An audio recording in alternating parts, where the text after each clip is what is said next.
Hello everyone, Melanie here from Full Bloom Herbals. I'm going to talk today about plantain. This is one of my plantain patches. It's a little bit mildewy, so I won't actually use this for medicine unless I had to, but I have other plantain in my yard. But I wanted to show just how prolific it can become. You can see the big seed heads. Should remove some of these so I don't have too much next year. The seed heads are one of the reasons why sometimes this is called snake plant. They look a bit snaky. The other reason that sometimes I think it's called snake plant is because of the way plantain is really useful for drawing out poisons. It's exceptionally astringent, which means it draws tissues together. To identify the plant, it grows like this, low to the ground. These are cultivated. In a way, they're gigantic. So in the wild, at parks and in weedy lawns, you'll see the leaves are significantly smaller, like that kind of size. Mine are as big as my hand. But the one key identifier here in southern Alberta is the parallel veins. See how these veins are running parallel along the plant? It's easier to see from the bottom. You can really see that the veins are prominent and run parallel. In parts of BC you might see narrow leaf plantain, which obvious to the name is narrower, but it will still have these very same parallel leaves. This is broadleaf plantain.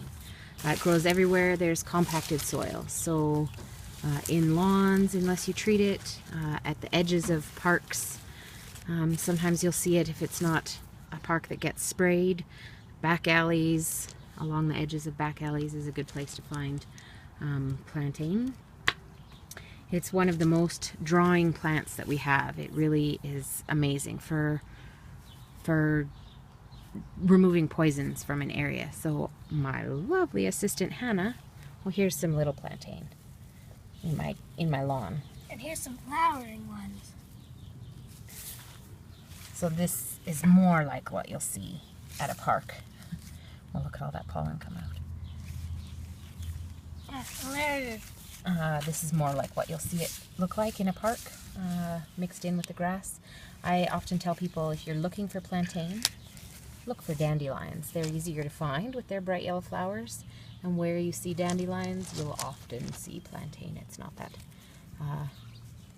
uncommon to find them together. So Hannah's going to show us how to make a plantain poultice. Plantain tastes very terrible, so if you really want to, you can chew it up like that. It's really awful. And then you stick it on your wasp or bee sting, takes the poisons out, or slivers, and that tastes really gross. Or you can go and crumple it up, which also gets the juices running. So like I'm doing right now, and say I've got a bee sting on my arm here, you just hold it there and maybe put a band-aid on it, and it takes the poisons out and the stingers out, or the sliver. So it's useful for things like slivers, dirty wounds, infected cuts and scrapes. You can use the plantain, so like Hannah said, you can crush up the leaf. You just pick one, pick a leaf, you can chew it. It's astringent. You'll notice that when you chew it, it'll suck all the spit out of your mouth. Or you can rub it between your fingers like this, so it's all bashed up and bruised. And then apply it and hold it onto wherever your bite might be. So I would replace it every 10 minutes or so, a couple of times, and then stick it with a band-aid overnight for like a wasp sting. It's an important one to know for wasps here in southern Alberta. So that is plantain. Hope you found that interesting.